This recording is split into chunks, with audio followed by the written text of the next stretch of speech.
At 59, Loretta Sims Zimmerman sat in a Delaware courtroom and listened to her father's carriage works described as worthless. Bruce's attorney didn't use that word. He said the property had no assignable market value after liens and remediation. He said it calmly, with one hand resting on a yellow legal pad. To him, the building was one bad line in a long list. The house in Wilmington would remain with Bruce. So would the retirement accounts, the cabin cruiser, and the furniture Loretta hadn't already removed. Bruce would assume the mortgage and 2 credit card balances. Loretta would receive her personal belongings, her car, a modest cash payment that was mostly gone to legal fees, and the property at the Strand in Newcastle known as Sims Carriage Works. The judge looked over his glasses. Mrs. Zimmerman, you understand that the Newcastle property has delinquent taxes? Yes. You understand the county may pursue condemnation? Yes. And you've discussed this settlement with your attorney? Loretta's lawyer, Denise Morton, sat beside her. Denise had advised her to keep fighting. She had also been honest about what another 6 months would cost. Loretta folded her hands in her lap. Yes, Your Honor. Bruce sat across the aisle in a blue suit Loretta had bought for him 3 Christmases earlier. It had been tailored through the shoulders because he disliked anything that pulled when he reached forward. She remembered standing behind him in the menswear shop, smoothing the collar while he checked his phone. Amanda Cross had chosen his tie that morning. Loretta knew because Bruce had never owned a pale green tie before Amanda. Amanda wasn't allowed at the table, so she waited on a bench near the back wall. At 34, she had the bright, finished look of someone dressed for an occasion she intended to enjoy later. Her handbag sat upright beside her. She never looked directly at Loretta. Bruce did once. It happened when the attorney reached the carriage works. Bruce glanced over with a small tightening around his mouth. Loretta knew that expression. It meant he expected a problem and wanted her to spare him the trouble of dealing with it. For most of their marriage, she had done exactly that. The judge asked one more time whether anyone objected. Denise turned slightly toward Loretta. You can still say you don't agree, she whispered. Bruce heard. His shoulders lifted with a silent breath. Loretta looked at him, at the suit, at the unfamiliar tie, and at the gold wedding band he had kept wearing through the divorce because his lawyer said removing it might look bad. Then she looked down at the settlement. 37 years of marriage ended with her signature beneath an asset valued at 0. I agree, she said. The judge approved the settlement just before lunch. Outside the courtroom, Bruce caught up with her near the elevators. Loretta. She kept walking until he stepped in front of her. What? He lowered his voice. I just want to make sure you're not going to turn this into something it isn't. She looked past him. Amanda stood by the drinking fountain, pretending to read a message. I'm not sure what it is yet. It's a settlement, that's all. I know what a settlement is, Bruce. The shop was your father's. You always said you hated that place after he died. I said I hated seeing it closed. Well, now you can do whatever you want with it. He spoke as if he'd arranged a kindness. Loretta held the folder against her chest. That's what I intend to do. Amanda came closer then. She stopped beside Bruce without touching him. Are you ready? She asked. In a minute. We have the appointment at 1. Loretta knew about the appointment. Bruce had mentioned it during mediation. He and Amanda were meeting a kitchen designer at the house Loretta had lived in for 26 years. Amanda gave Loretta a careful smile. I'm sorry this has been so difficult. Loretta studied her. Amanda's apology sounded practiced, but her discomfort was real. She wanted the unpleasant part finished. She wanted permission to move into a life already cleared of its previous owner. Loretta moved aside. You're late for your kitchen. The elevator opened. Bruce hesitated, perhaps hoping she would soften the remark for him. She didn't. He and Amanda stepped inside. The doors closed on Bruce, looking annoyed, and Amanda looking relieved. Denise joined Loretta in the hallway. You held up better than I would have. I'm not holding anything up. It's done. It is. Denise touched the folder. The deed transfer should record by Friday. But listen to me about the county notice. 90 days means 90 days. If they formally condemn it, they can move toward demolition after the redemption period. The taxes are $18,400. That was the figure last week. There may be another filing charge. Loretta almost laughed. Bruce's boat had cost more than that before he replaced its engine. Now the amount felt enormous. I have $3,000 and some change left. I know, and no house. You have a place to stay for the next 2 weeks? The motel is paid through Sunday. Denise's face changed. "You told me you had a month." "I thought I did." "Loretta." "I'll manage." Denise had been her lawyer for 7 months. She knew enough not to offer easy comfort. "Call me before you sign anything involving the shop," she said. "A contractor agreement, a listing contract, anything. Even if someone tells you it's routine. Who's going to line up to make contracts over a condemned carriage works? You'd be surprised what people line up for after everyone else stops looking." That afternoon, Loretta returned to the motel near the highway and spread everything she still owned across the bed. There wasn't much. 2 suitcases held clothes. A blue plastic tote contained photographs, tax records, her mother's sewing box, and the family Bible Larry had said he didn't want. 3 cardboard cartons held kitchen things she had taken before Bruce changed the locks. She had 1 cast iron skillet, 4 dinner plates, 6 mugs, a hand mixer, and the yellow mixing bowl her father used for pancake batter on Sundays. Bruce had kept the match cookware because it belonged with the kitchen. Loretta also had an envelope of jewelry, though most of it wasn't valuable. Her wedding ring lay inside. She had removed it in the motel bathroom after the first mediation session. The skin beneath it had been pale and slightly narrowed, as if her finger had grown around the marriage. She closed the envelope without counting anything. The room smelled of carpet cleaner and the fried food from the restaurant next door. Trucks shifted gears on the highway. A housekeeping cart rattled past, followed by 2 quick knocks at another door. Loretta sat on the edge of the bed and opened the folder again. The first document dissolved the marriage. The second transferred Sims, Carriage Works, to her. Behind that was the county tax notice, a structural report, and 6 photographs taken through the fence. The building looked worse than she remembered. Its brick front stood tight against the strand, narrow and deep, with faded lettering above the second-story windows. Sims' Son Carriage Works could still be made out if someone knew what to look for. Plywood covered the double doors. Weeds had pushed through the rear yard. 1 photograph showed a sag in the gutter. Another showed loose brick near the chimney. The inspector had circled several areas in red. Loretta read every page. Bruce used to say she became slow when she was worried. What he meant was that she checked things he preferred to skim. The land listed in the settlement was a narrow city parcel running from the Strand to an old rear boundary near the river. The description meant little to her. She remembered the shop yard ending at a leaning fence, with the failed lumber yard beyond it. That whole stretch had changed over the years. Warehouses had become restaurants. Old houses sold for amounts her parents would have considered ridiculous. The Carriage Works had simply sat there, boarded and silent. Her father, Raymond Sims, had closed the commercial business in 1975, after there was no regular carriage trade left to keep open. He never stopped working there. He repaired wheels for collectors, replaced cracked shafts, and restored vehicles piece by piece. He called the shop private after that, though anyone with an old carriage and patience could still knock. Loretta had spent whole Saturdays there as a girl. Raymond taught her how to listen for a loose wheel. Spoke. He showed her how steam softened wood and how a draw knife behaved differently depending on the grain. She could sweep a floor without pushing shavings into the cracks, a skill her father treated as proof of character. Larry was supposed to inherit the trade. Everyone assumed that because he was older and because Raymond's father had called the place Sims and Son. Larry had no patience for it. He left for a sales job before he learned to set a wheel properly. Raymond never chased him. Loretta stayed until she married Bruce in 1988. At first, she and Bruce visited the shop often. Bruce admired Raymond's tools and liked telling people his father-in-law built carriages by hand. As the years passed, he found reasons not to go. The shop was dusty. Raymond could be difficult. Newcastle traffic was irritating on weekends. Loretta went alone, then less often. She could still remember the last Phaeton her father restored. It had curved fenders, dark blue bodywork, and a driver's bench worn nearly white at one corner. Raymond spent years on it. After his terminal diagnosis in 2009, the work became almost secretive. He kept the carriage under canvas and locked the shop even when he stepped out for coffee. Loretta thought it gave him something to do while dying. When she asked why he was spending his strength on a carriage no one used, Raymond rubbed a thumb along the edge of the bench. "Some things aren't ready just because people are tired of waiting," he said. She had been too worried about his medicine to ask what he meant. Raymond died in 2011 at 73. Larry arranged for plywood to be put over the doors after the funeral.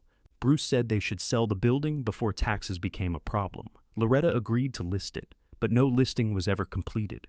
There was always another form, another repair estimate, another year. Eventually, Bruce took over the mail concerning the property. He said he was handling it. Now, Loretta understood that handling it had meant doing nothing.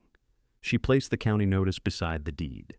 $18,400 in back taxes, 90 days before the county could take the next step, a roof that might leak, brickwork that might fail, and no known plumbing service. Nobody had wanted the place.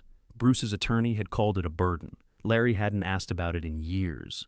Even Loretta had let it disappear behind plywood because looking directly at it reminded her of how much of herself she had left there.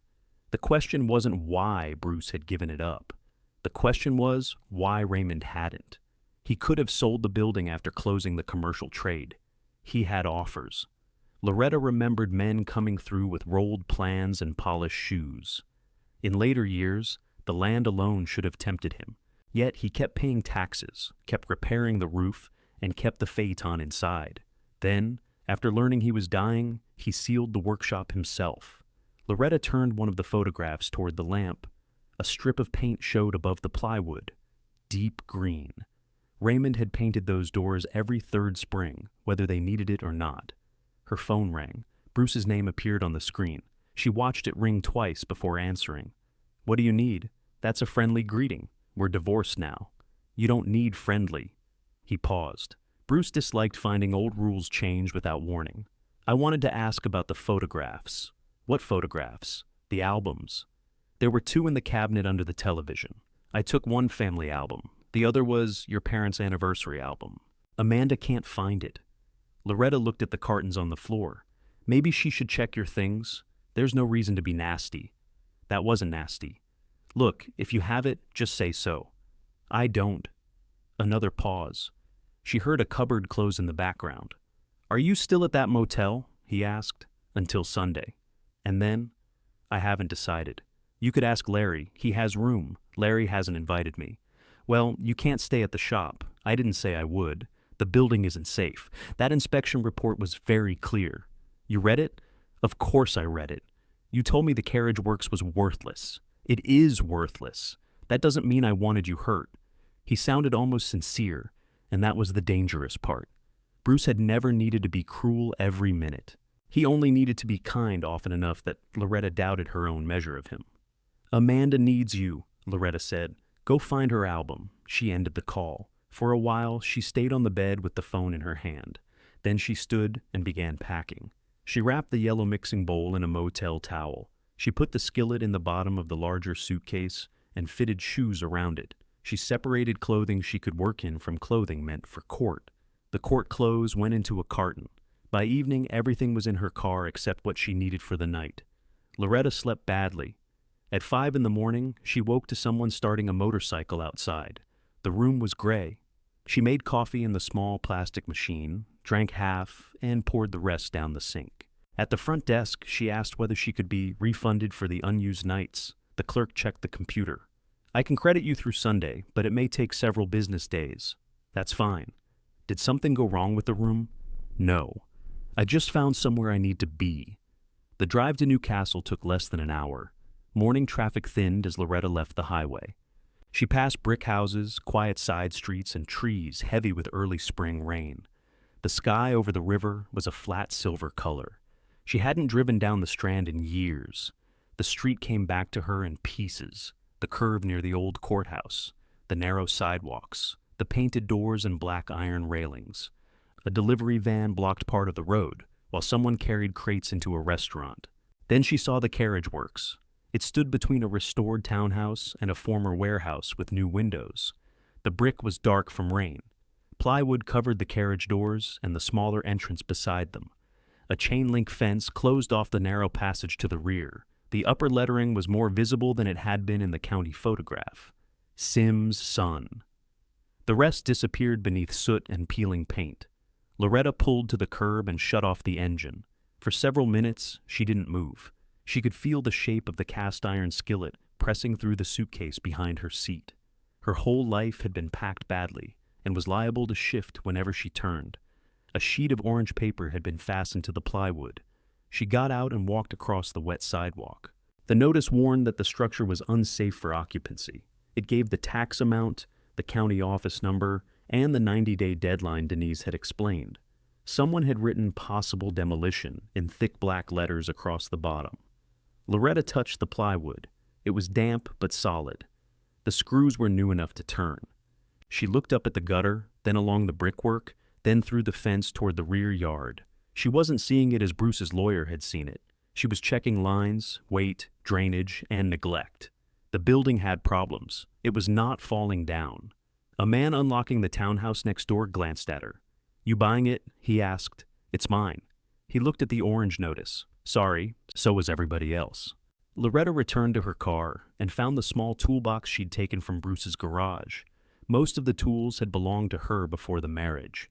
A claw hammer, 2 screwdrivers, pliers, a tape measure, and a pry bar with blue paint on the handle. She carried the box to the boarded entrance. The first screw resisted. She leaned her weight into the screwdriver and felt it give by a fraction. Then she stopped. Behind the plywood was the last place her father had worked. His tools might still be on the walls. His phaeton might still stand beneath its canvas. Whatever he had believed was worth preserving had waited 15 years in the dark while Loretta let other people tell her the place was empty. She set the screwdriver again, braced one hand against the doorframe, and began to turn. The screw came out with a squeal and dropped into her palm. Loretta set it in the toolbox. She removed the next one, then the next. There were 12 around the edge of the plywood. By the 7th, her wrist ached. She switched hands and worked more slowly. The man next door came back outside carrying a folded cafe table. "You planning to do that alone?" "I'm planning to get the door open." "That wasn't what I asked." She looked at him. He set the table against his wall. "I've got a drill." His name was Samuel Pike. He ran a small accounting office from the townhouse and lived upstairs with his wife. He returned with a cordless drill and a bit that fit the screws better than Loretta's screwdriver. "I've been calling the county about that gutter," he said as he worked. "Water jumps right over it when it rains hard." "Did it damage your building?"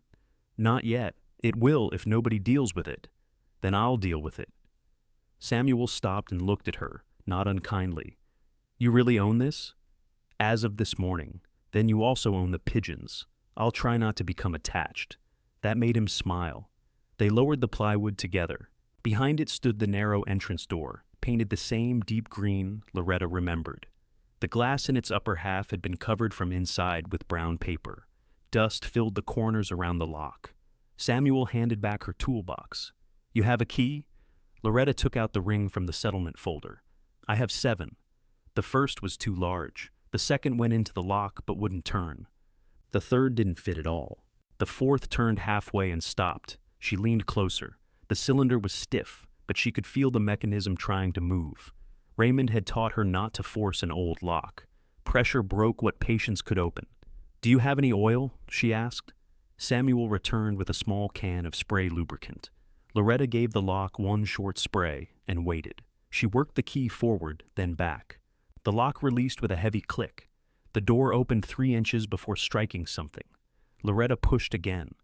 Whatever was behind it scraped along the floor. She put her shoulder to the wood and made enough space to step through. The smell reached her first.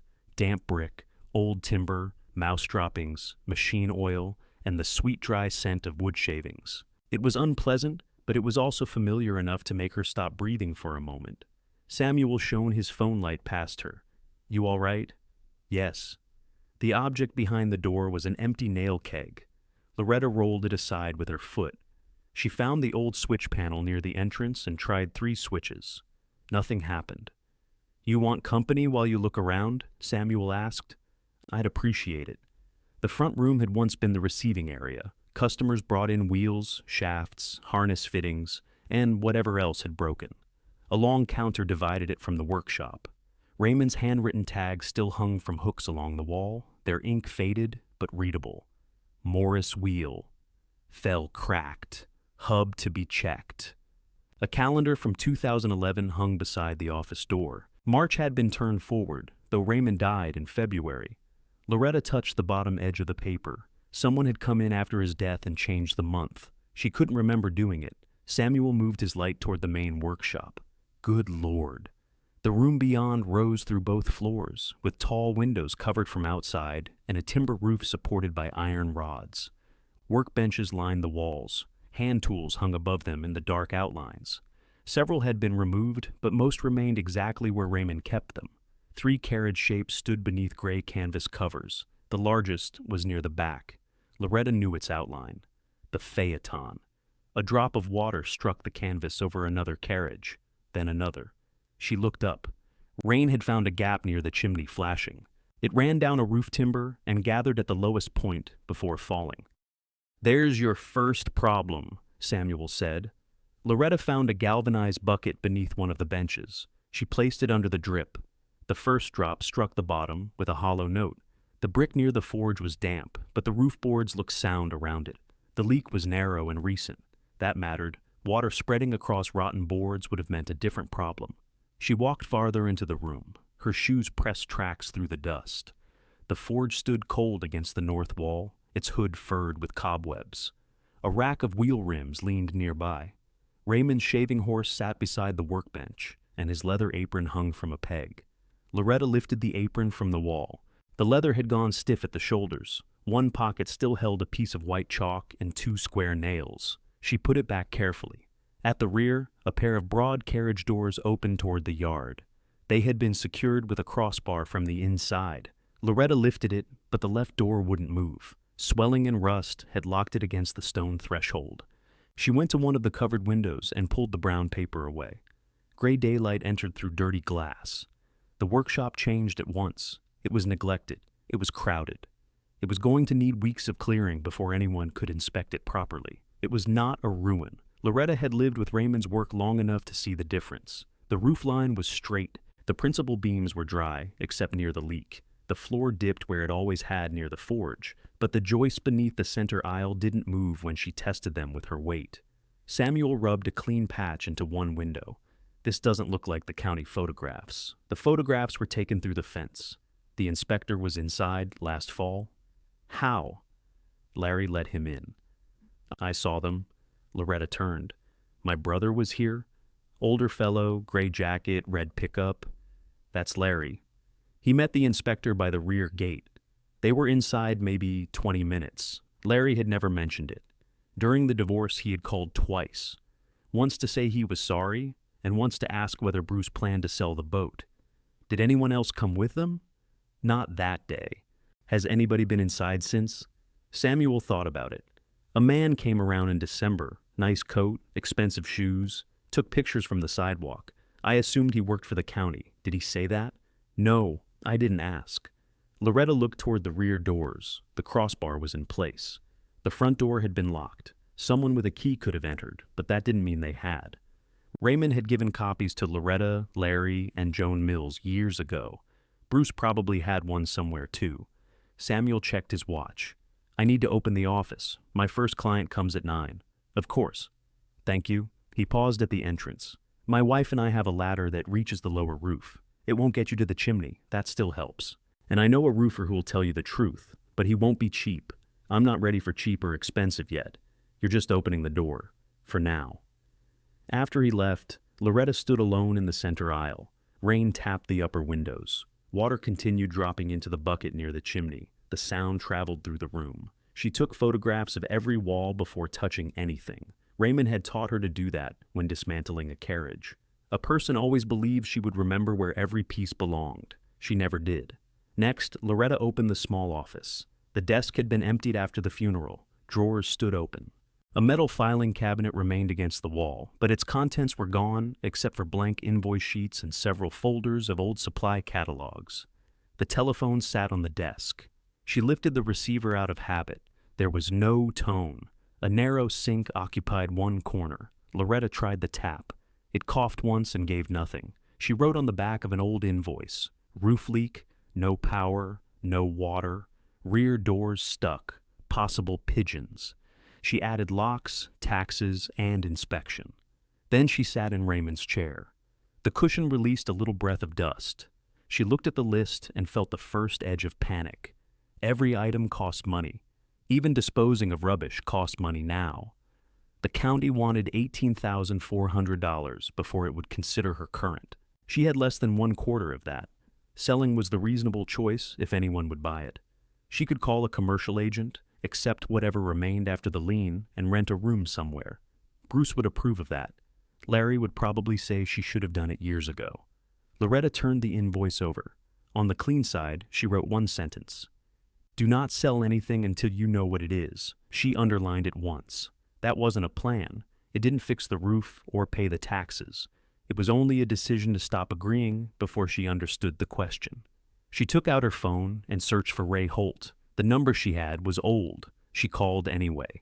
A man answered after 6 rings. "Hello? Ray? Yes, this is Loretta Sims." Silence held for a second. "Well," he said, "I was wondering when you'd get around to me." She sat straighter. "You knew I would call?" "No, I hoped." He sounded older than she remembered, but the dry amusement was the same. Ray had begun working under Raymond in 1970, when he was 18, and Loretta was still small enough to sit inside an unfinished carriage body. He learned wheel building first and complaining second. "I'm at the shop," she said. Another silence followed, longer this time. "Inside?" "I took down the front board. Did the green door stick?" "The lock did. Don't force the rear doors. The left one swells at the bottom. I found that out." "Have you touched the forge?" "No." "Good. I wasn't planning to light a fire in it. People do foolish things when they inherit old buildings. So far, I've only inherited bills." Ray cleared his throat. "I can be there in 40 minutes. You don't need to rush." "I didn't say I was rushing." He arrived in 32. Ray parked an aging station wagon beside Loretta's car. At 74, he moved with a slight hitch in his right hip, but his hands were steady. He wore a canvas coat, work boots, and a flat cap darkened by rain. He stopped on the sidewalk when he saw the open entrance. Loretta waited inside. Ray removed his cap. He always said those doors would outlast him. They did. Ray stepped across the threshold. He put one hand on the green door as he passed, almost the way someone might touch a shoulder in greeting. He didn't speak again until they reached the main workshop. Then he looked up at the leak. "That started recently." "That's what I thought. You can tell by the timber. No blackening yet. I made a list." "I expect you did." He walked the perimeter without lifting any covers. He checked window frames, pressed the point of a pocket knife into 2 floorboards, and examined the lower bricks near the forge. "County says possible condemnation," Loretta told him. "County says lots of things from a sidewalk. They inspected inside." "Who brought them?" "Larry." Ray's knife stopped against the wood. "When?" "Last fall." "Your brother didn't call me. Did you expect him to?" "No." "But your father would have." Loretta leaned against the workbench. "I need an honest answer. Is this building safe enough to save?" Ray looked around before replying. "Safe enough to enter carefully? Yes. Safe enough to work in today, not the way it sits. The chimney needs checking. Power has to be tested before anybody reconnects it. Water line probably froze years ago. You've got droppings in the loft, and that rear door is your proper exit if there's trouble. So the county isn't wrong?" "I didn't say that. I said there's work. Can it be saved?" Ray put away the knife. "Yes." The words settled more firmly than comfort would have. Loretta handed him the old invoice with her list. He read both sides. When he saw what she had written about selling, he nodded once. "What do you want this place to be?" he asked. "I don't know yet. That's honest. I know what I don't want. I don't want somebody else deciding it's worthless because deciding is convenient." Ray gave back the paper. "Then we start by making the rear door open. After that, we keep the rain off the carriages." They found a bottle jack beneath the wheelwright's bench. Ray showed her where to place it, so the pressure lifted the door without twisting its old strap hinges. Loretta worked the handle. The wood rose by small degrees. When the bottom edge cleared the threshold, Ray drove a thin wedge under it. Together, they pulled. The door opened with a groan. Cold river air moved through the workshop. It carried rain, mud, and the faint mineral smell of tidal water. The yard was choked with weeds, but the rear path to the alley remained passable. "One exit," Ray said. "Now we can do something without trapping ourselves." They moved the covered carriages away from the leak. Ray refused to drag the wheels until he had checked each hub. Loretta fetched the oil bottle he pointed out, wiped the fittings, and worked beside him without asking for every instruction. At the phaeton, Ray lifted one corner of the canvas. Dark blue paint showed beneath the dust. He let the cover fall. Later, he said. Why? Because your father didn't leave that one ready to roll. I thought he finished it, so did I. Ray's expression had changed, not alarmed exactly, attentive. What did you notice? Rear springs blocked. There's packing under the body.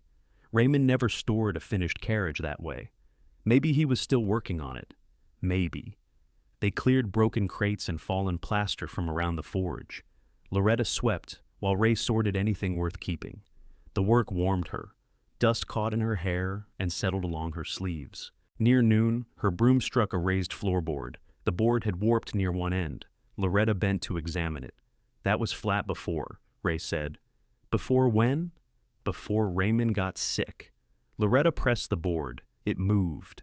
Ray knelt with some difficulty and brushed soot from the edge. 2 nail heads had been darkened to resemble the older fasteners around them, but they were smaller and more recent. He put this back himself, Ray said. How can you tell? Because he wanted it to look like nobody had. Loretta brought the blue-handled pry bar. Ray watched her place the tip along the seam. You sure? He asked. No, she said. That's why I'm opening it. The board lifted without splitting. Beneath it was a narrow cavity between the joists. Inside lay a rusted brass key and a folded piece of paper wrapped in waxed cloth. Loretta stared at them before reaching down. The cloth came apart at the crease. The paper inside had been torn straight down the middle. Only the left half remained. Ray stood beside her while she unfolded it. The handwriting was Raymond's. Loretta read the surviving lines aloud. Loretta, if it came to you, then they saw what I expected them to see. A closed shop, old tools, and bills. Several words were missing along the torn edge. Farther down, only pieces of sentences remained.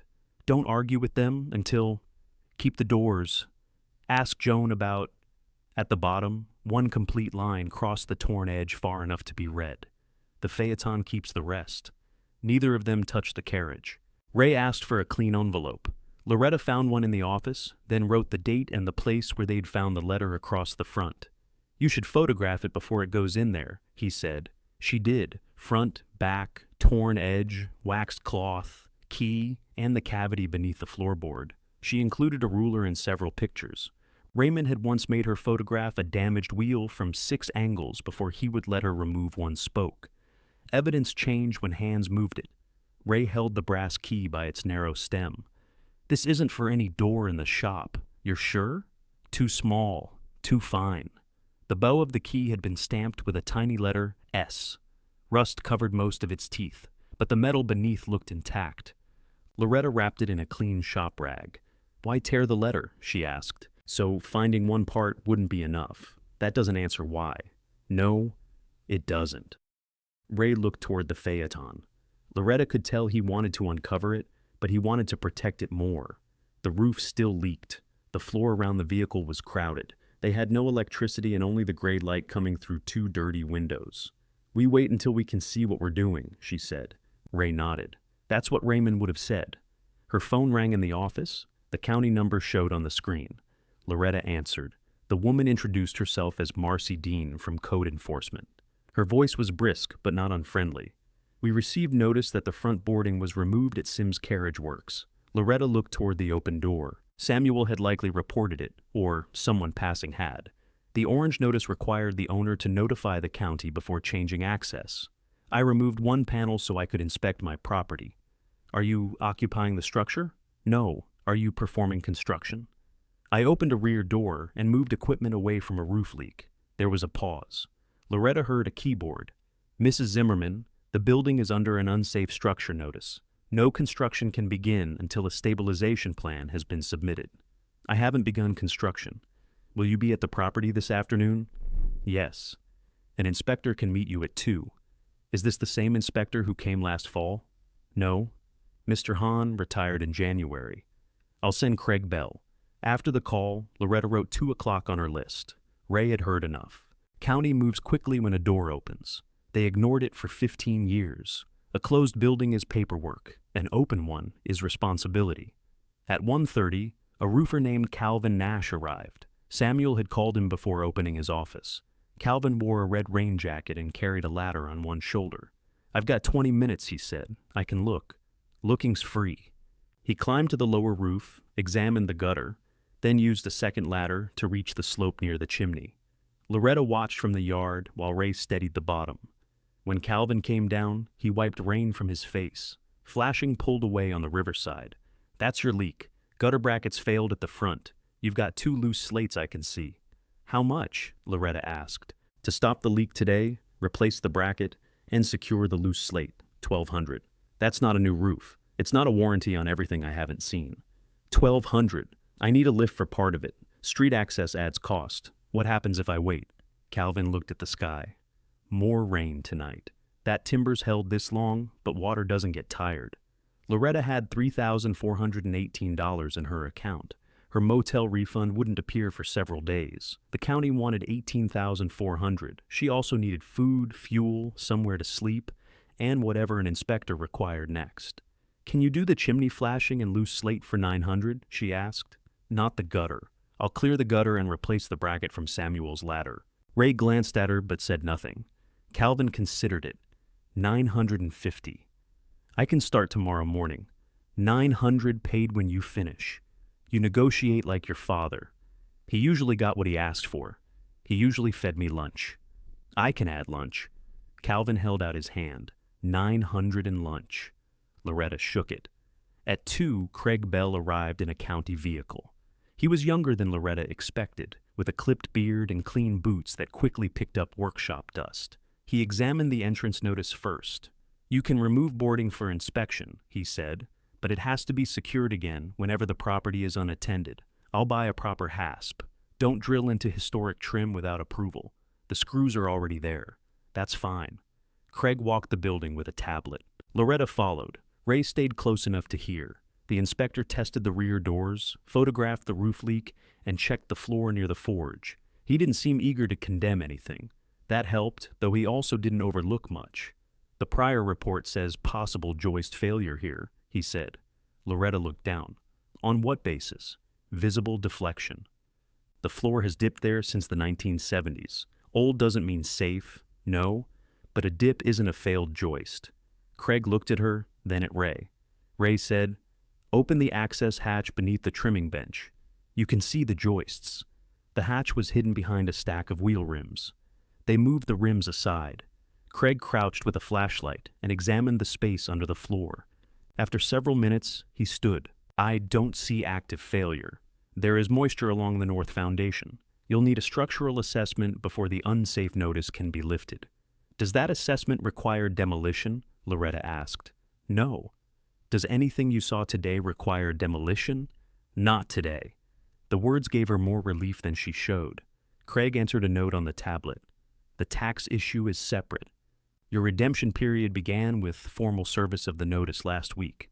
You have 84 days remaining. I thought it was 90. It was 90 when served. It was sent to my former address. That's the address on the record. My former husband received it. He signed for it. Bruce had never told her. Denise had obtained the copy through settlement records. 6 days had passed while Bruce and his attorneys discussed assigning the shop to Loretta. "Can the clock be reset?" she asked. "Not by my office. You can speak with tax collection." "Can I work on stabilization during that time?" "With a plan. Emergency roof protection is allowed. Electrical, plumbing, and structural work require permits." Craig looked toward the covered carriages.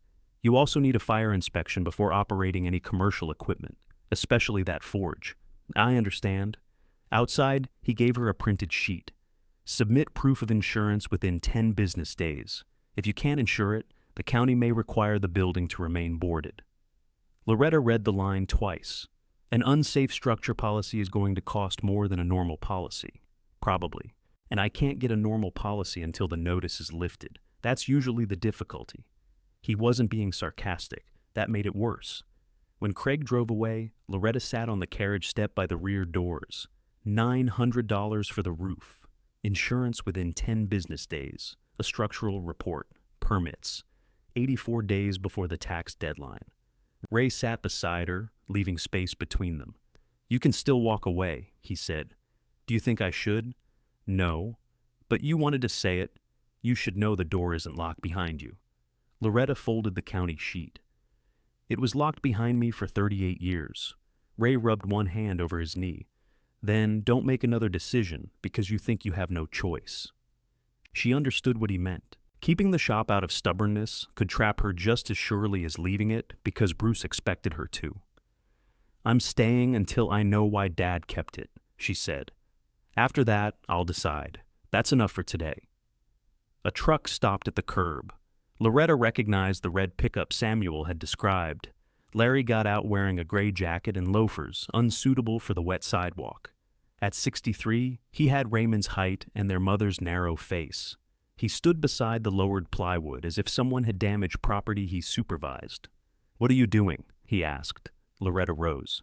"Opening the shop. You can't just open it. I used a key, you know what I mean." Ray remained seated. "Hello, Larry." Larry gave him a brief nod. "Ray." "How did you hear I was here?" Loretta asked. "Bruce called." That answer came too easily. "Why is Bruce calling you about my property?" "He thought somebody should check on you. He could have asked me." "You hung up on him." "He found that upsetting?" Larry looked past her into the shop. "You shouldn't be moving things until the estate contents are settled. The estate was settled years ago. The building was, the business wasn't. There hasn't been a business since 1975. There are tools, carriages, Dad's records. You helped empty the records. I put them in storage. Where?" Larry's eyes shifted toward the workshop again. "I'd have to check." Loretta watched him. Larry had always answered quickly when he knew the answer. When he didn't, he filled the space with irritation. "You let the county inspector in last fall," she said. "I was trying to find out what had to be done. Why didn't you tell me? You had enough going on. So you told Bruce? He was paying the taxes." "No, he wasn't. He said he was handling them. He handled them into an $18,400 lien." Larry took a breath. "This is exactly why I came. You're worked up, and now you're spending money on a place you can't afford. Did Bruce ask you to persuade me to sell?" "No." "Did he tell you the county deadline started 6 days before the divorce was final?" "I don't know anything about that." Ray stood then. The movement took him a moment. "We've got a leak to prepare for," he said. "If you came to help, there's a gutter full of leaves." Larry ignored him. "What did you find under the floor?" he asked. Loretta didn't move. Larry pointed toward her trousers. Dust covered both knees. "You weren't kneeling to sweep. You came because Bruce called?" "Yes." "Then how do you know anything was under the floor?" Larry's jaw tightened. "I can see the loose board from here." The board was 30 feet inside the workshop, partly hidden behind the forge. From the sidewalk, it couldn't be seen at all. Loretta stepped between him and the entrance. "You were in here last fall. I told you that. Did you lift the board?" "No." "Did you know Dad put something beneath it?" "No." The denial came hard and fast. Larry lowered his voice. "If there's property Dad left, it belongs to both of us." "What property?" "Whatever you found." "You don't know that I found anything. Don't play games. You drove here to demand half of something you say doesn't exist. I came to stop you from taking apart Dad's shop without telling me. It's my shop. It was our father's. He left the building to me because you were the one living nearby. That didn't mean he wanted you to have everything in it." Loretta thought of the letter in her pocket. Loretta, if it came to you. She didn't mention it. Larry's anger had an old shape. He had spent years insisting Raymond expected too much of him, followed by years insisting Raymond had denied him his place. Both stories allowed Larry to stay injured without asking what he had chosen. "I'm changing the lock," Loretta said. "I have a right to access. Show me where it says that. Talk to a lawyer before you do something stupid. I have a lawyer, so do I." That was new. Larry seemed to realize he'd said too much. He softened his tone. "Look, Loretta, I don't want us fighting. You've had a terrible year. Bruce treated you badly. Everybody knows that. Everybody knew before I did. That's not fair. It wasn't meant to be." He put his hands in his jacket pockets. "If Dad left something here, we should go through it together. Why? Because we're family. You inspected the place without me. You put his records somewhere you can't name. You discussed my property with Bruce. Now you're asking for trust after you found out I opened a floorboard." Larry's face reddened. "I'm asking you not to steal from me." Ray turned toward him. "That'll do," he said. Larry looked at Ray, then back at Loretta. "I want written notice before anything is sold or removed. Send that request to Denise Morton." "I will." He walked to his truck, then stopped with one hand on the door. "Dad meant that business for both of us." Loretta didn't answer. Larry drove away too quickly for the narrow street. Ray waited until the truck disappeared. He knew something was under that floor, Loretta said. He suspected. What's the difference? A man who knows comes with the right tool. A man who suspects waits for somebody else to open it. Loretta took the half letter from her pocket. Ray read the unfinished line again. Ask Joan about... We should call her before Larry does, Loretta said. Joan Mills answered on the second ring. Loretta? I heard you open the doors. News moves fast. It always did on the Strand. Joan, Dad left a letter. The line went quiet. Where? Under a floorboard by the forge. It's only half. Read it to me. Loretta did. When she reached the broken line with Joan's name, the older woman stopped her. Bring it here, she said. Do you know what he meant? I might. Larry's already asking for half. Then don't bring Larry. Joan gave her an address in a senior apartment building 10 minutes away. Before ending the call, Loretta asked one more question. What did Dad want me to ask you about? Joan's answer came softly. The old lumber yard behind the shop. Joan lived on the third floor of a brick apartment building overlooking a small park. She opened her door before Loretta knocked twice. At 82, she was smaller than Loretta remembered, but she still wore her silver hair in the same careful twist. Her glasses hung from a beaded cord. She looked first at Loretta, then at Ray, and then at the envelope in Loretta's hand. Come in before the whole building learns why you're here. Her apartment was warm and crowded with books, framed photographs, and African violets. A pot of tea waited on the table. Joan didn't offer it immediately. She sat beneath the window and held out both hands. Loretta gave her the envelope. Joan examined the paper through a magnifying glass. She didn't touch the torn edge. After reading it twice, she closed her eyes. I told him this was too complicated. You knew he hid a letter? Loretta asked. No, I knew he was arranging something. What? Joan pointed toward the chairs. Sit down, both of you. You're making me nervous. Ray lowered himself into an armchair. Loretta remained at the table.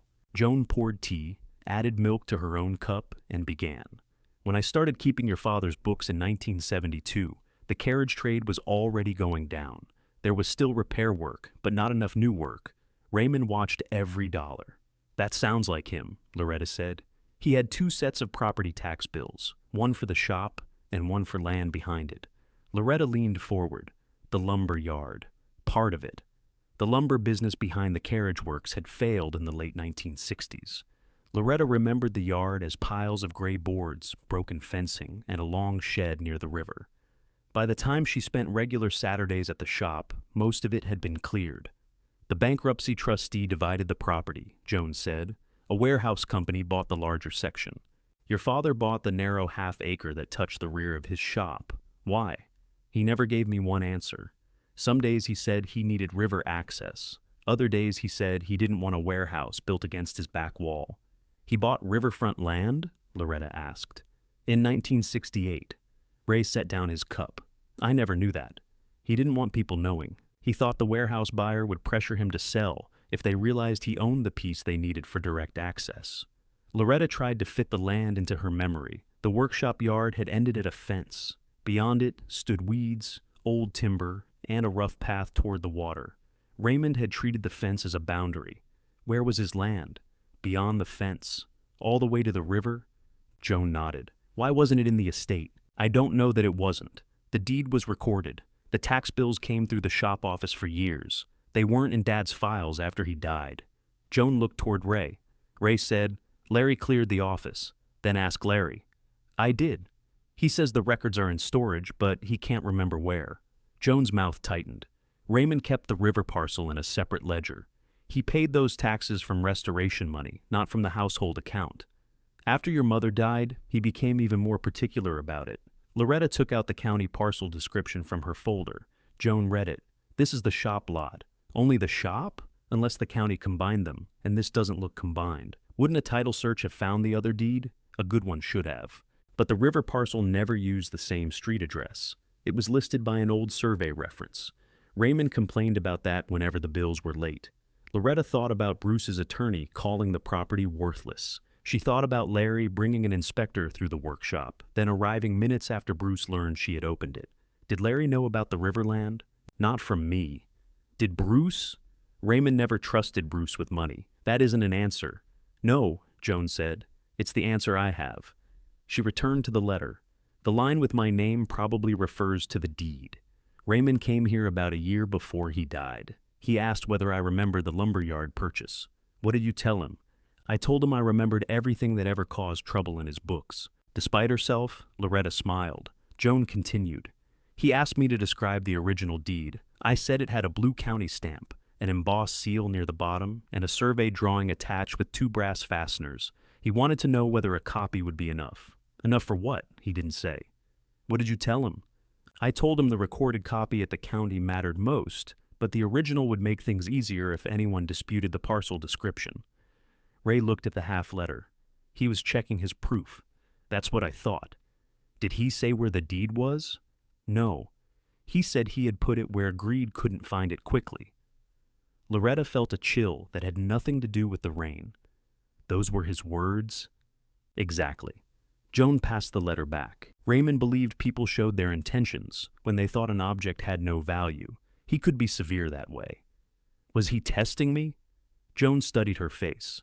I think he was waiting to see who the shop came to when nobody wanted it. Loretta folded her arms. It came to me because Bruce's attorney valued it at 0. Raymond may have expected something like that. He died 14 years before Bruce left. Your father didn't have to predict the divorce. He only had to know the people. Loretta wanted to ask what Raymond had known about her marriage. The question felt too large for the room. Instead, she placed the rusted key on the table. Joan examined the stamped S. I haven't seen this. It doesn't fit any shop door, then it fits something inside. The letter says the Phaeton keeps the rest. Joan looked up sharply. The blue Phaeton? Yes. He spent months rebuilding that driver's bench. Ray frowned. The bench was sound. I know. I paid the timber invoice. When? Late in 2009. There was walnut, sheet brass, and fireproof lining. I asked why a seat needed fireproof lining. What did he say? Loretta asked. He told me to mind the figures and let him mind the carriage. Ray rose too quickly and caught the arm of the chair. We need to go back. Joan didn't move. You need to eat first. Raymond's secrets have waited this long. They ate tomato soup and cheese sandwiches at her table. Joan insisted on wrapping 3 more sandwiches for the next day. While they ate, Loretta called Denise. She explained only that an old deed might exist for a second parcel behind the shop. Do not contact the county recorder yet, Denise said. Not until we know exactly what you have. Why? Because inquiries create records and records attract attention. Photograph anything you find where you find it. Don't clean it. Don't separate attached pages. Call me immediately. Larry says the business contents belong to both of us. Larry can say that. Saying it doesn't settle ownership. What would? Your father's will, the estate inventory, any business agreement, and the title documents. I'll pull the probate file. Loretta glanced at Joan. The old records may be in storage. Whose storage? Larry doesn't remember. Denise was quiet for a moment. Change the lock today. By the time Loretta and Ray returned to the Strand, rain had strengthened. The bucket near the forge was nearly half full. They covered the Phaeton with a second canvas and moved Joan's sandwiches into the office. Samuel lent Loretta a new hasp and a heavier padlock. You can pay me later, he said. I'll pay you now. It costs $26. Then I can afford it now. He accepted the money. Loretta secured the green entrance before leaving. Ray took her to a small guest room in his row house several streets away. His wife had died 3 years earlier, and the room had become a place for folded laundry and unopened mail. He cleared the bed while Loretta moved a tower of newspapers from the chair. You don't have to keep me, she said. I'm not keeping you. You're sleeping. I can pay something. You can make coffee in the morning. Mine's terrible. She set her suitcase beside the bed. For the first time since leaving the house in Wilmington, she was in a room that hadn't been rented by the night. The wallpaper was faded. The dresser had one drawer that wouldn't close. Rain whispered against the window. Loretta placed the envelope containing Raymond's letter beneath her folded clothes. She slept without dreaming. Calvin was already setting up his lift when she and Ray reached the shop the next morning. Loretta bought bread, sliced turkey, mustard, and a bag of apples for lunch. She also bought work gloves, dust masks, and a flashlight bright enough to reach the rafters. Calvin repaired the chimney flashing first. While he worked above them, Loretta and Ray removed the double canvas from the Phaeton. Dust rose in a pale cloud. The carriage was more beautiful than Loretta remembered. Its dark blue body held a faint shine beneath the grime. Fine red lining followed the edge of the panels. The wheels were painted black, with narrow blue stripes around the rims. Its leather top had been lowered and wrapped. Ray walked around it without touching anything. "That rear axle isn't original," he said. "Did Dad replace it?" "Yes." "See the weld near the collar? His work. You said the rear spring was blocked. It is. Wooden blocks held the body level, taking weight off the springs. A pair of braces had also been fitted beneath the driver's bench. Ray crouched to inspect them. "These aren't storage braces. What are they?" "Support for extra weight." The bench was wide enough for 2 people. Its dark leather cushion had been removed and laid upside down beneath the carriage. The wooden base looked plain, except for a narrow beaded edge. Ray ran one finger along the bead. "Raymond made this molding. He made most of the carriage." "No. The Phaeton was built in 1936. He restored it. This edge is new." "How new?" "Near the end. I can tell from the cutter mark." Loretta handed him the flashlight. He shone it beneath the bench. The underside had been sealed with fitted walnut boards. No hinges were visible, no screw heads showed. "Joinery lock," Ray said. "What does that mean?" "He built the boards to release in an order." "Do you know the order?" "I know how he thought." For the next hour they cleaned only the bench area. Ray used a soft brush and a wooden pick. Loretta held the light. They found 3 tiny plugs in the molding, each almost invisible beneath the finish. Ray pressed the first. Nothing happened. He pressed the third, then the first. A narrow strip of wood shifted outward. Behind it was a brass keyhole. Loretta took the rusted key from the shop rag. It entered the lock, but stopped before the final tooth. "Don't turn it," Ray said. "I'm not." He cleaned the key with a dry brush, working rust from each cut. Then he rubbed the smallest amount of oil along both sides. Loretta inserted it again. This time, it seated fully. She turned it to the right. Something released beneath the bench, but the panel didn't move. Ray pressed the second wooden plug. The walnut floor dropped half an inch into his hands. Together, they lowered it. A steel box filled most of the compartment. It was fitted so precisely that folded felt had been packed around the sides. The lid carried an old manufacturer's plate identifying it as fire-resistant. A leather pouch lay beside it. The pouch was heavy. Loretta loosened its drawstring. Inside were rows of gold coins, each held in a paper sleeve. Some sleeves had dates written in Raymond's hand. The coins were duller than jewelry, with small marks along their edges. There were dozens of them. Ray sat back on his heels. "Don't touch those with bare hands." Loretta closed the pouch. The strongbox used the same key. When she opened it, the hinges gave a soft click. Inside lay an oilcloth packet tied with cotton tape. Loretta photographed it before lifting it out. The packet contained a deed bearing a Blue County stamp, an embossed seal, and a survey sheet held by 2 brass fasteners. Beneath the deed was the missing half of Raymond's letter. Loretta placed both halves beside each other on a clean section of canvas. The torn edges matched. The broken sentences became whole. "Don't argue with them until the paper is read. Keep the doors open long enough to learn what's yours. Ask Joan about the lumber yard, and ask Ray to look beneath the driver's bench." The final paragraph continued onto the second half. Loretta read silently until she reached one line and had to begin it again. "I bought the river ground in 1968, the year after you were born, and kept it separate in my own name." She looked at the deed. Raymond Sims was listed as the sole grantee. The attached survey showed the shop parcel, the old fence, and a second strip extending behind it. The boundary continued to the Delaware River. Loretta traced it with one finger above the page, careful not to touch the ink. All those years, the fence she remembered had not marked the end of Raymond's property. It had hidden the beginning of it. Calvin's boots moved across the roof overhead. Outside, traffic passed along the Strand. The shop looked exactly as it had the day before, with dust on the benches, broken plaster on the floor, and an orange condemnation notice on the door. But the land beneath and behind it was not the land Bruce had discarded. Loretta reached the last complete sentence of the letter. "Before you decide what any of this means, find out what it is, and make them prove every word they say." She did. Loretta called Denise before moving anything from the compartment.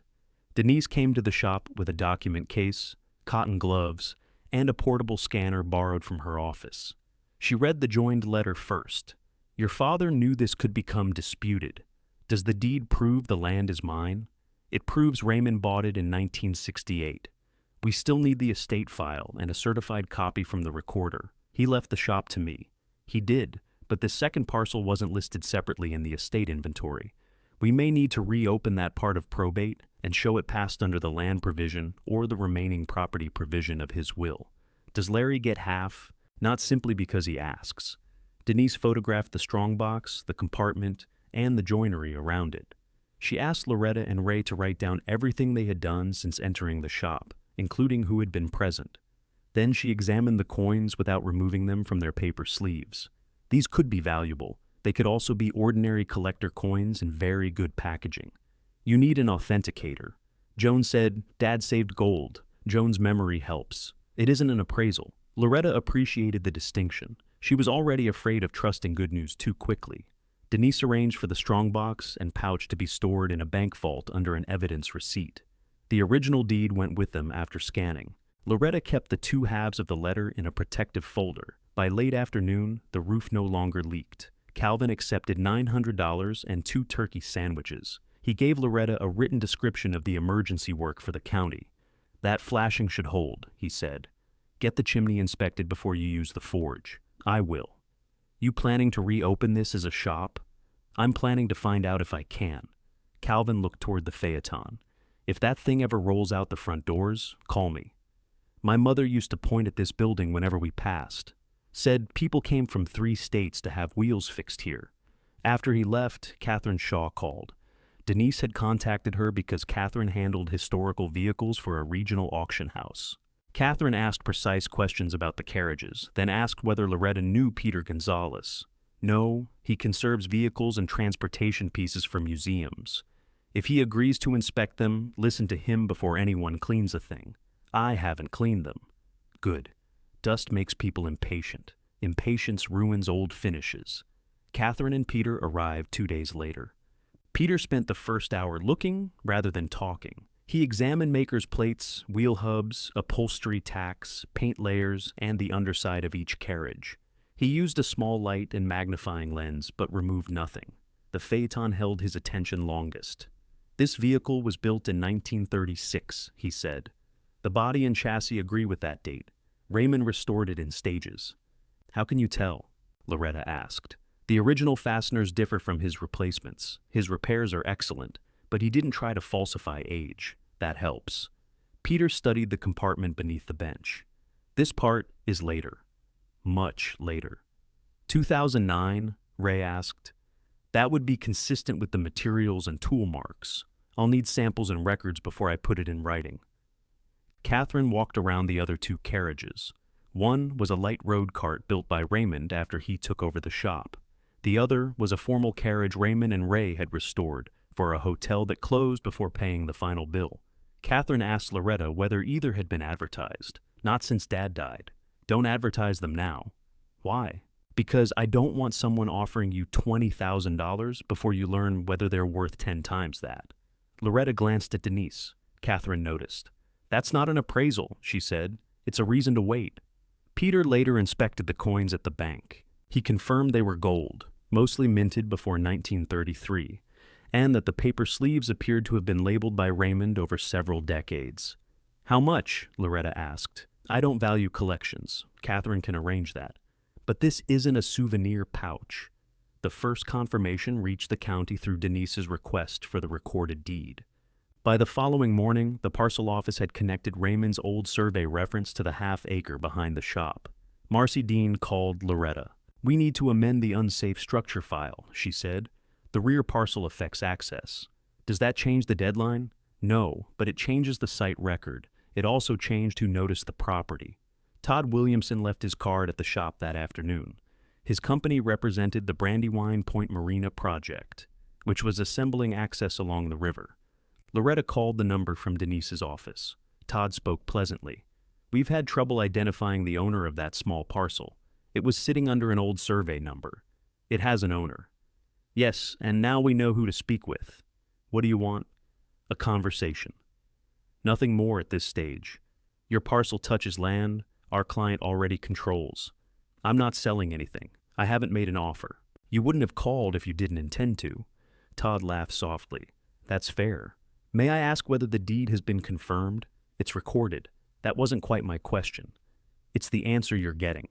After the call, Denise said, he'll run his own title search. By tonight, he'll know the purchase date and the parcel size. Will he know about the carriages? No. Someone else made sure he did. A short article appeared the next day on a local history website. It showed the opened green door and Calvin's lift beside the building. The article said Sims Carriage Works might reopen after 15 years, and mentioned that several historic vehicles remained inside. Samuel admitted that a photographer had questioned him. I only said you were repairing the roof, he told Loretta. I didn't discuss the land. Did you mention Catherine or Peter? I said experts had visited. I'm sorry. You didn't know it needed to be private. By noon, Catherine had received 2 calls from collectors. Todd left another message. Larry sent Denise a letter demanding an inventory. Bruce called Loretta 6 times. She answered the 7th. I need to talk to you, he said. You're talking, not by phone. I'm coming down. No, I'll be there at 4. I'm changing the lock again if you use your old key. I don't have a key. Then you'll stay outside. Bruce arrived at 3:45. Amanda drove him in a white sport utility vehicle Loretta had never seen before. They parked across the carriage doors. Amanda remained behind the wheel while Bruce crossed the sidewalk. Loretta met him outside. Ray was working in the rear yard, and Samuel could see them through his office window. Bruce held a copy of the local article. What is this? Something you printed. It says the property includes river access. It does. You knew that during the divorce? No. You expect me to believe you found a riverfront parcel 3 days after signing the settlement? I don't care what you believe. This is a marital asset. My father bought it 20 years before we married. You inherited it during our marriage. Inherited property isn't automatically marital property. We spent money on that building, did we? I paid taxes, I paid insurance, I paid for repairs. The taxes weren't paid. There was no active insurance. What repairs? Bruce looked toward the open doorway. Your father's roof, the brickwork. Whatever he did while we were married came from family money. Dad paid his own bills. You don't know that. I know more than I did last week. Amanda got out of the vehicle. She wore dark trousers and a cream raincoat. She approached with the careful expression Loretta remembered from court. Bruce, don't argue on the sidewalk. I'm trying to ask a simple question. Amanda looked at Loretta. Did you find money inside? Loretta said nothing. That's what Larry thinks, Amanda continued. So you've spoken to Larry too. He called Bruce. Bruce folded the article. The settlement has to be reopened. Because of a newspaper paragraph? Because you failed to disclose an asset. I didn't know it existed. Convenient. Loretta looked from Bruce to Amanda. Amanda's face was composed, but she kept pressing her thumb against the clasp of her handbag. You wanted the divorce finished before spring, Loretta said to Bruce. That has nothing to do with this. You accepted the house, the retirement accounts, the boat, and everything in them. You assigned me a condemned building with a tax lien. It was your family property. It became family property after somebody said it might be valuable, Amanda interrupted. The division was based on the values everyone understood at the time. If those values were wrong, the fair thing is to correct them. Would you be here if the roof had collapsed? That's not the situation. No, it isn't. Bruce stepped closer. I signed for the county notice because you weren't at the house. You held it for 6 days. My attorney needed it. You needed the liability put into the settlement before I knew the deadline had started. It was always going to you. You wanted your father's shop. You told me it was worthless. It was worthless according to the appraisal, and that made it easy to give away. Bruce's eyes shifted. There it was. Not a hidden plan reaching back years. Not secret knowledge of the river lot. He truly hadn't known. He had wanted the carriage works assigned to Loretta because it carried bills, risk, and trouble. He wanted a clean house, clean accounts, and a quick marriage to Amanda. Larry had opened the building for the inspector because Bruce needed proof that the shop was a burden. Bruce had held the notice long enough to make sure the burden stayed on Loretta's side of the settlement. Now the same property might be valuable, and he wanted the agreement undone for the same reason he had wanted it signed. He believed the better portion should remain with him. Amanda took his arm. We made decisions based on that settlement, she said. What decisions? Bruce said. That's none of your concern. The new kitchen? Amanda's mouth tightened. Bruce lowered his voice. The house needs work. The boat loan isn't gone because the boat stayed with me. The retirement accounts aren't cash sitting in a drawer, so you kept the valuable things and their expenses. I assumed the debt. You also assumed the life you wanted. Amanda looked toward the shop. We're not trying to take this away from you. What are you trying to take? Only the marital share. There is no marital share yet. There will be, Bruce said. He sounded certain because certainty had worked on Loretta for years. When he said a purchase was necessary, they bought it. When he said a visit to her father could wait, it waited. When he said retirement planning was too complicated, she let him handle it. Bruce didn't need the shop. He needed the old arrangement restored, the one in which he defined what counted, and Loretta accepted the remainder. The property was valued at 0, she said. That valuation was clearly wrong. Then your lawyer failed too. This isn't a joke. No, it's the first honest thing in the settlement. You didn't want what you thought was worthless. Now you do. Bruce pointed the folded article at her.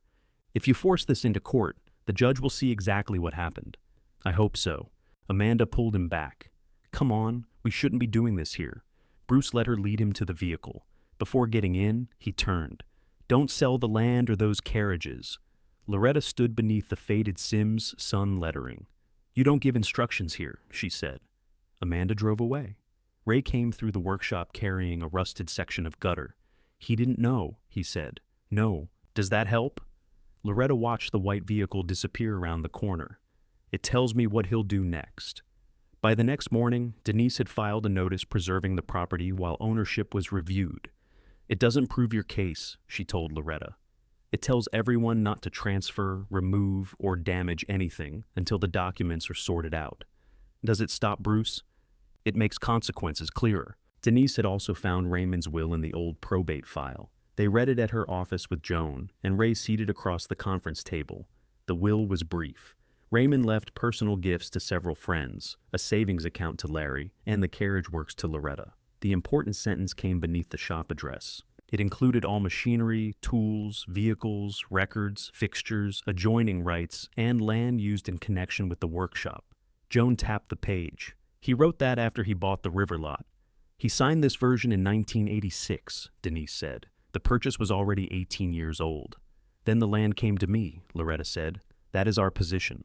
The river parcel was omitted from the estate inventory because nobody matched its old survey number to the shop. An omitted asset doesn't stop existing. We asked the probate court to correct the record. And Larry? He'll argue that adjoining land wasn't named by parcel number, so it fell into the remaining estate, which was divided between you. Does that argument work? It gives him something to file. It doesn't make him right. Denise placed a certified copy of the will beside a newly obtained certified deed. The deed showed Raymond's purchase in 1968. His name appeared alone. No company, partner, spouse, trust, or later owner appeared in the county's chain of title.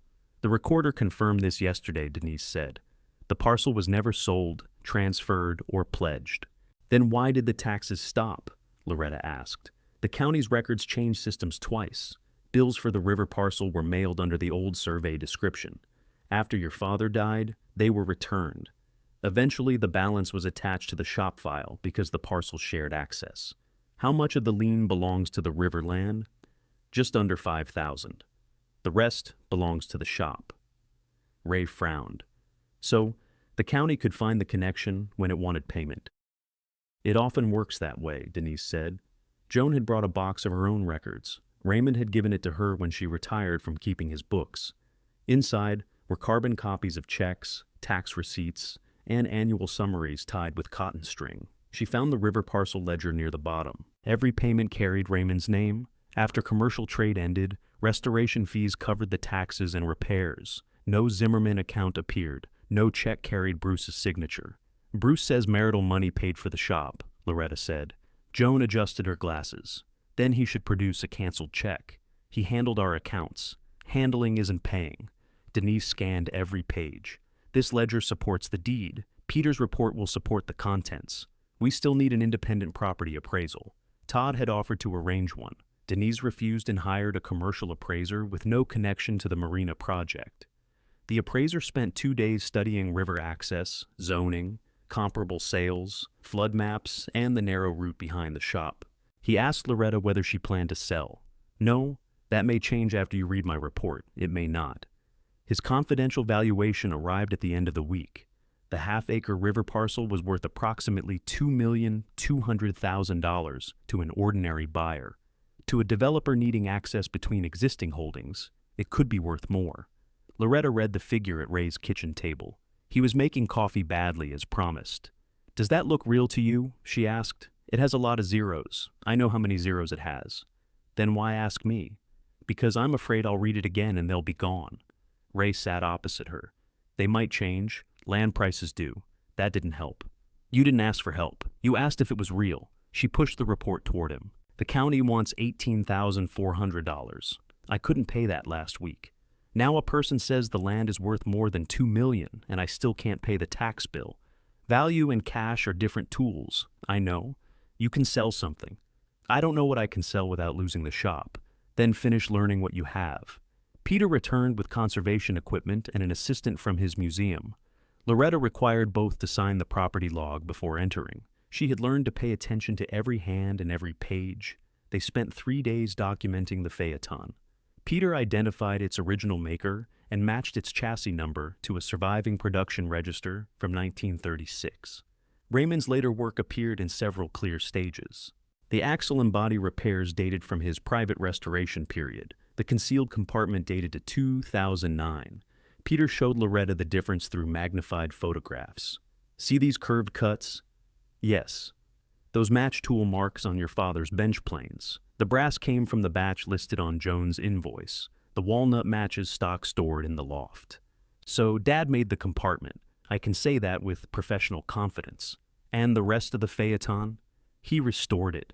The vehicle itself predates your marriage by more than 50 years. The concealed work was completed while your father still owned the carriage, using his materials and shop account. Bruce says our marriage paid for it. Authentication can't decide who paid a bill. It can show when, where, and by whom the physical work was performed. Jones' ledger decided the rest. The timber, brass, fireproof lining, and upholstery supplies were all paid from Raymond's restoration account. Peter's signed report traced the Phaeton's ownership back through its original family, an estate sale, and Raymond's purchase. It had never belonged to Bruce or Loretta during the marriage. It passed to Loretta only through Raymond's will. The other two carriages had equally clear histories. Raymond had built the road cart in the early years after taking over Sim's son. The formal carriage had been abandoned by its owner after restoration charges went unpaid. Raymond obtained legal title through the contract terms and kept it, rather than sell at a loss. Catherine arranged independent specialists for all three. She presented the figures at the workshop with the carriage doors closed. "The Phaeton's insured auction estimate is between $300,000 and $350,000, she said. "The road cart is likely between $100,000 and $125,000. The formal carriage could bring between $175,000 and $200,000. Loretta added the lower numbers in the margin. "About $600,000, approximately. My recommended combined insurance value is $650,000. Ray gave a quiet whistle. Catherine opened the report for the coins. "The gold collection has a current fair market estimate of $410,000. Loretta looked toward the place where the pouch had rested inside the bench. Raymond had saved the coins one or two at a time. Jones' records showed purchases after profitable restoration jobs, never large enough to disturb the shop accounts. Some years, he bought none. "Why coins?" Loretta asked. Joan answered. "His father nearly lost the business during a bank failure. Raymond grew up hearing about money that vanished behind a locked bank door. So he kept his insurance where he could reach it. Where you could reach it," Joan said. Catherine slid the valuation across the workbench. "The carriages and coins together come to roughly $1,060,000. With the Riverland, you're looking at a total near $3,300,000, including the shop's current value as a distressed historic structure." Loretta sat down. Nobody congratulated her. That was one reason she trusted the people in the room. Ray asked, how much can she turn into cash without breaking up everything? Catherine had prepared options. Loretta could sell the coins privately through several established dealers. She could place one carriage at auction. She could sell partial ownership rights to 2 carriages, allowing museums or collectors to purchase financial interests while the vehicles remained on loan and display at Sims Carriage Works for an agreed period. That's more complicated than selling outright, Catherine said, but it may preserve the collection and give you enough cash for taxes and restoration. Would I still control the shop? Yes. Would the Phaeton stay? If you don't sell it, no one can make you move it. Loretta placed her hand on the workbench. The Phaeton stays. Catherine nodded. Then we build around that. Denise entered with another folder. Bruce filed his motion. Loretta's hand remained flat on the wood. What does he say? He claims the river property and restored vehicles were undisclosed marital assets. He wants the divorce settlement reopened. They weren't mine until I inherited them. That's our answer. And Larry? He filed a claim in the reopened probate matter. He says your father intended the river parcel for both children. Dad's will says otherwise. Yes. Can they delay me until the tax deadline passes? They can try. I'm asking for permission to sell enough of the coin collection to protect the property while the claims are pending. I'm also asking to coordinate the ownership questions into one evidentiary hearing. That keeps Bruce from arguing one version in the divorce matter, while Larry argues another in probate. When? The court has an opening in 3 weeks. Loretta looked at the deed, the will, Joan's ledgers, Peter's authentication, and Catherine's valuations. Last week she had possessed a condemned building and a handwritten instruction to pay attention. Now each part supported another. The deed established when Raymond bought the land. The will showed whom he chose. The ledgers showed whose money maintained it. The physical evidence showed when Raymond altered the Phaeton and whose tools made the marks. Bruce could describe the property as marital. Larry could describe it as shared. Neither description changed the paper. Do they know everything we have? Loretta asked. They know about the recorded deed and that Peter inspected the carriages, Denise said. They do not have his final report, Joan's complete ledger, or Catherine's valuations. We're required to exchange evidence before the hearing, but not today. How long can we wait? Until next Friday. Loretta closed the valuation folder. Then we wait until next Friday. She wasn't hiding the truth. She was giving Bruce and Larry time to put their own version in writing before they saw the documents that disproved it. Denise gathered the original records into her case. Keep the letter locked up. Don't discuss values with Todd. Don't answer questions from the history website. What should I do? The same thing you've been doing. After everyone left, Loretta opened the rear doors and let river air move through the workshop. She and Ray spent the afternoon clearing the wheelwright's bench. They sorted usable files from rusted scraps. They sharpened a chisel. They cleaned the old coffee kettle with vinegar. Ray showed her which forge bricks needed replacing and which only looked rough from years of heat. Near closing time, Loretta fitted the new padlock to the green door. Bruce had always been strongest when facts remained general. He spoke about family money, shared sacrifice, reasonable expectations, and fairness. Those words had filled rooms because Loretta rarely carried records into the argument. This time, she had the records. She turned the key, tested the lock, and put the only copy in her pocket. On Friday morning, Denise served the reports. Bruce called 11 minutes later. Loretta let it go to voicemail. His message began calmly. You need to tell your lawyer these numbers are ridiculous. Nobody's going to believe 3 old carriages are worth that kind of money. Call me before this gets worse. Larry called next. He didn't leave a message. By noon, Bruce's lawyer had requested copies of every photograph Peter took. Larry's lawyer demanded access to the Phaeton, the strongbox, the coins, Raymond's letter, and Joan's records. Denise agreed to a supervised inspection at the bank and workshop. Bruce attended with his lawyer. Amanda came too, though she waited outside the marked work area. Larry brought a lawyer named Elaine Porter and a document examiner. Loretta stood with Catherine near the office while Peter opened the Phaeton's compartment. Bruce watched the walnut panel lower into Peter's hands. How do we know this wasn't added after Raymond died? He asked. Peter pointed to the tool marks, material invoices, and the finish beneath the bench. My report explains the dating. Your report says it's consistent with 2009. Yes, that's not the same as proof. It's the strongest conclusion the physical evidence supports. Bruce's lawyer touched his arm. Let the experts finish. Larry examined the joined halves of Raymond's letter. Where was the left side kept before this inspection? He asked. In a secured document case, Denise said. And Loretta had access? As its owner. Elaine Porter looked at him. Larry, let me ask the questions. He stepped back. At the bank, the document examiner inspected the deed, the letter, Jones' ledger, and the coin sleeves. He compared Raymond's handwriting across tax receipts, work orders, and personal notes. He found no sign that the letter had been altered. The deed required no opinion from him. Its recording information matched the certified county copy. Bruce became quieter as the afternoon passed. Larry became louder. He argued about the word adjoining in Raymond's will. He argued that the old fence separated the river parcel from the workshop. He argued that a father who left one account to his son could not have meant to leave valuable land to his daughter alone. Joan listened from a chair near the vault room. Finally, she said, Raymond left you that account because you asked him for money. Larry turned. I didn't ask him to leave me anything.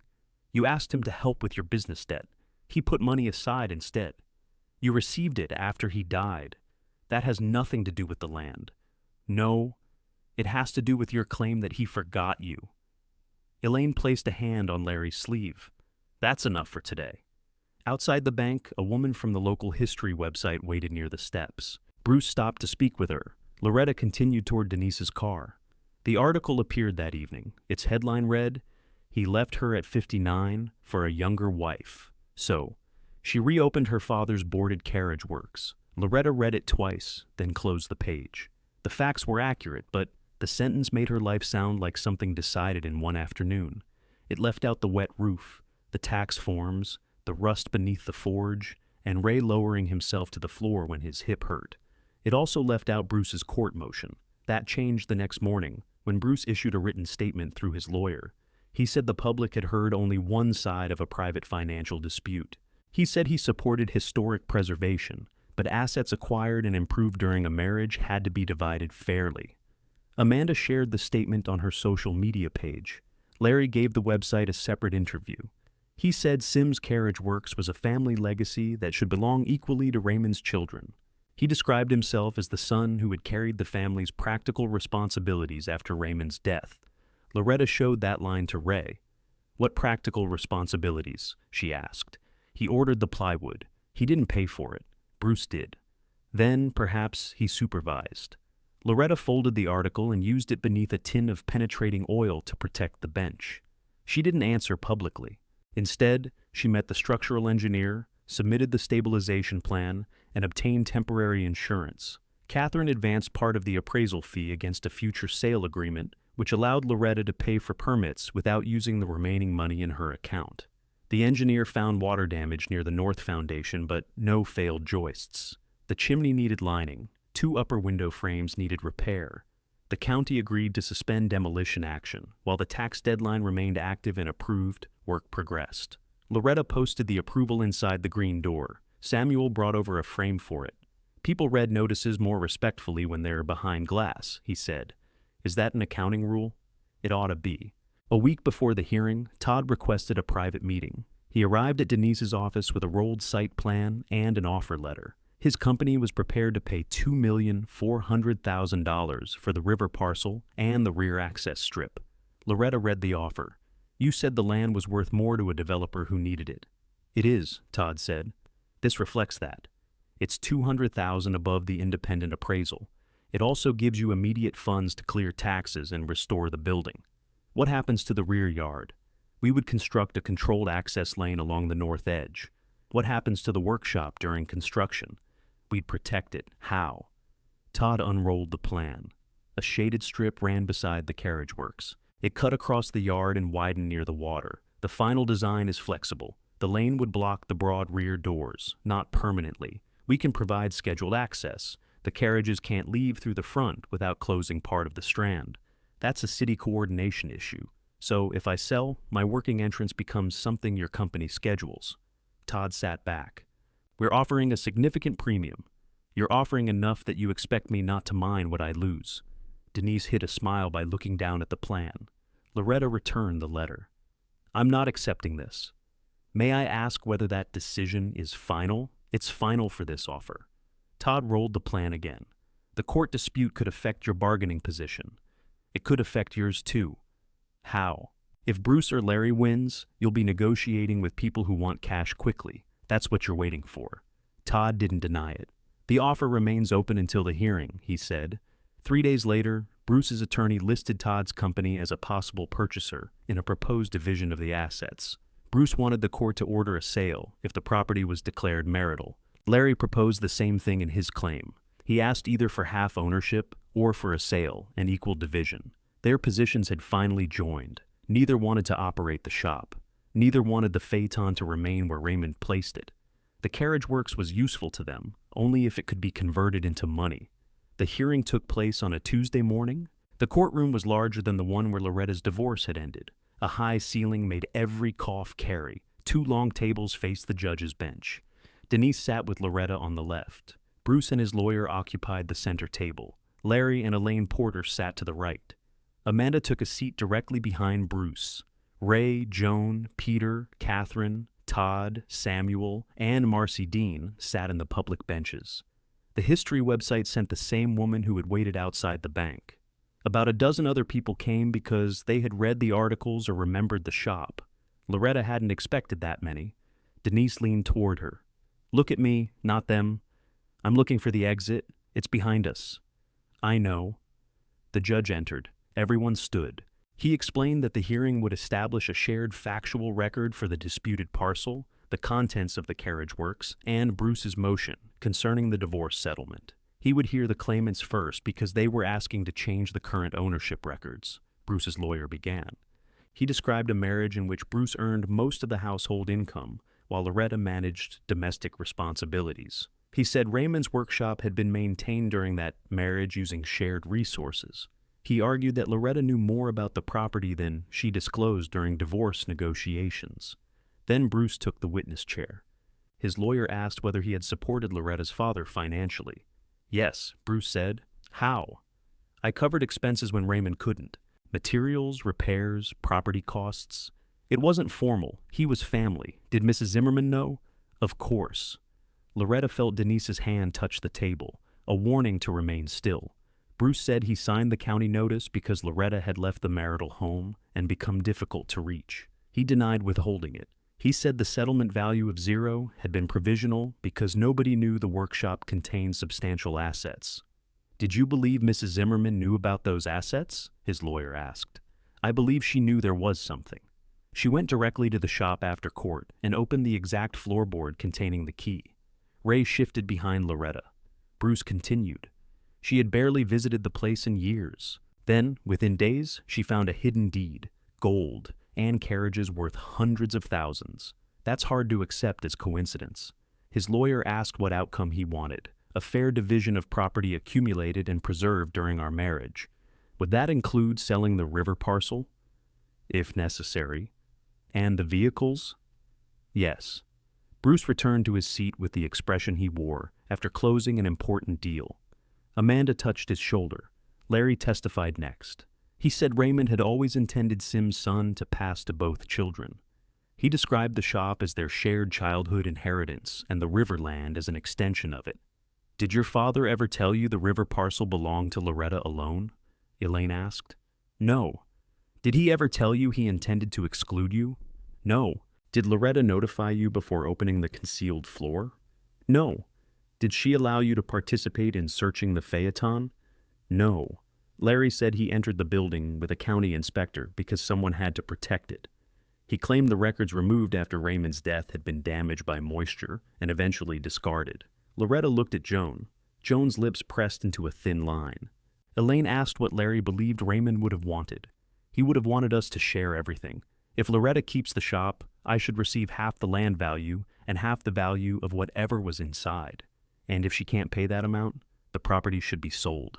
Elaine returned to her table. The judge reviewed his notes. Both men had now said what they wanted under oath. Bruce claimed money he couldn't identify had made the property marital. Larry claimed an intention Raymond had never written. Each asked the court to order a sale if Loretta couldn't buy him out.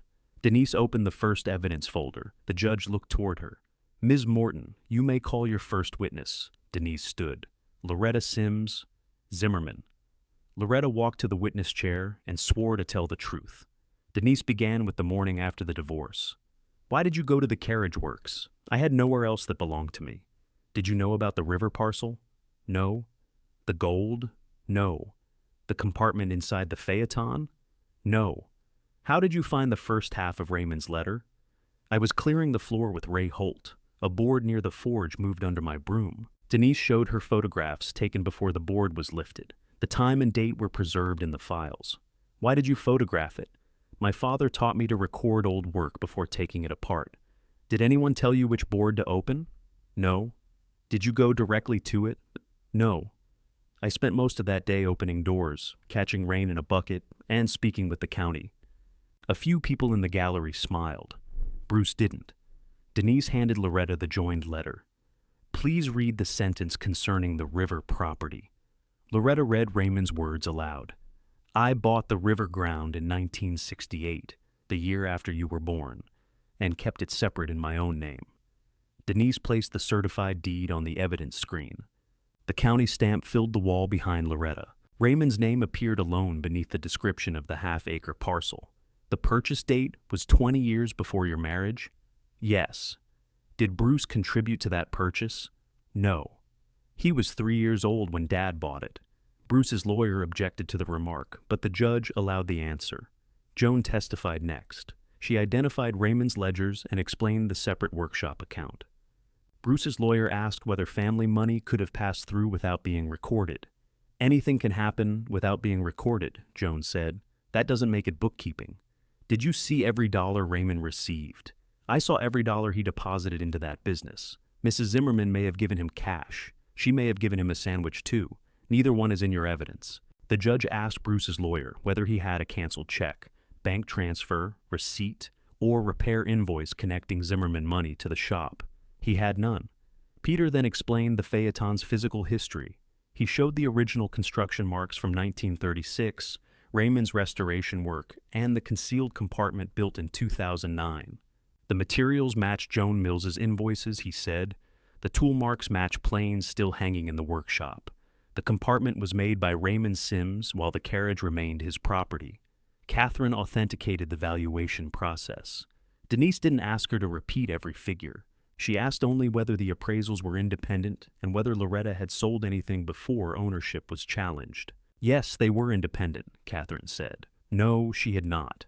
Ray testified about finding the floor cavity and opening the phaeton. He spoke plainly. When Larry's lawyer suggested Loretta had guided him toward the hidden compartment, Ray looked at her over his glasses. Loretta didn't know a joinery lock from a cupboard latch that morning, yet she opened it. She listened. That's how people learn. The final document was Raymond's will. Denise displayed the sentence leaving Loretta the carriage works, its machinery, vehicles, adjoining rights, and land used in connection with the workshop. Larry's lawyer argued that the river parcel should have been named separately. The judge asked, "Was it used in connection with the workshop?" Joan answered from the witness chair. Its taxes were paid from the workshop account for more than 40 years. The judge looked at the old survey. The parcel touched the rear shop boundary and provided its only river access. Larry lowered his eyes. After a short recess, everyone returned to the courtroom. The judge ruled from the bench. The recorded deed established Raymond's sole ownership, beginning in 1968. His will transferred the adjoining workshop land and contents specifically to Loretta.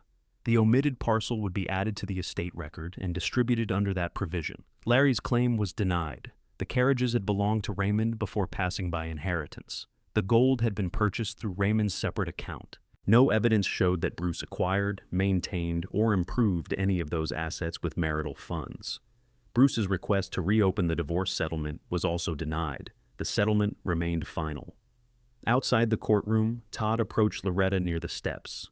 "My offer expires today," he said. "Then let it. You won't get another at that figure."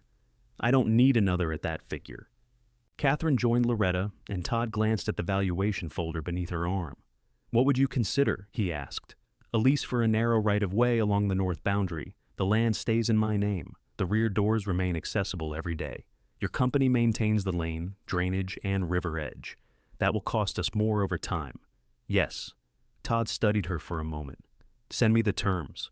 Catherine completed the sale of partial rights in the road cart and formal carriage through 2 museum collections.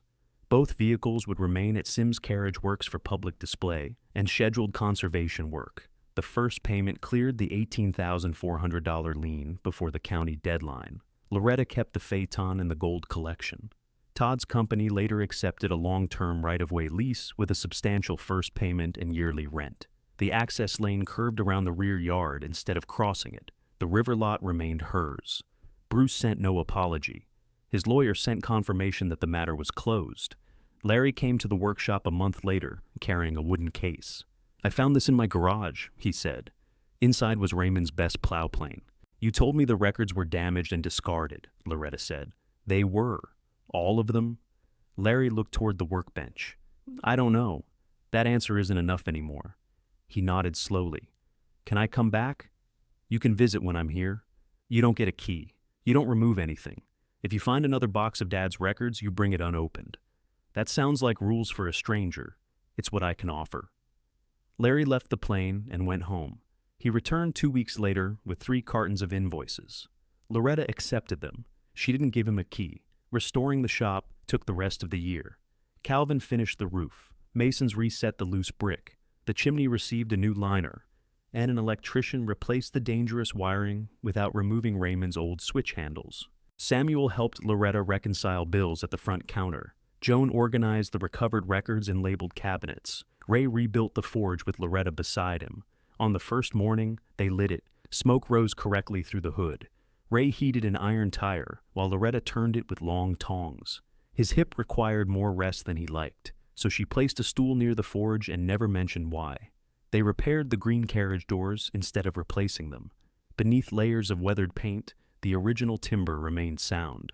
Catherine arranged the first restoration commission, a cracked wheel from a hotel carriage in Pennsylvania. Ray taught at the bench while Loretta fitted the new spoke. Customers began stopping at the counter. Some brought work. Others brought stories about Raymond. Sim's Carriage Works reopened with the Phaeton displayed inside the broad front doors. Its dark blue body stood beneath clean windows, the hidden bench restored, but never concealed again. Loretta moved into a small apartment above Samuel's office while the work settled into a rhythm. Her suitcases stayed packed for several weeks. Then she carried the yellow mixing bowl into the shop kitchen, placed her father's letter in a frame, and hung it above the office desk. If stories about reclaiming dignity after family abandonment matter to you, subscribe and return for the next inheritance story. One evening, after Ray had gone home and the river light faded from the upper windows, Loretta washed 2 coffee cups and set them beside the kettle for morning. She checked the forge, lowered the green carriage doors, and turned the new key in the lock. The lamp over Raymond's workbench glowed behind her, warm against the dark windows. Upstairs, her empty suitcase lay open on the bed. Loretta folded it, placed it on the top shelf, and returned to the workshop. She switched off every light except the lamp above the bench, then stood for a moment among the tools, the carriages, and the clean scent of newly worked wood in the one place that had always been hers.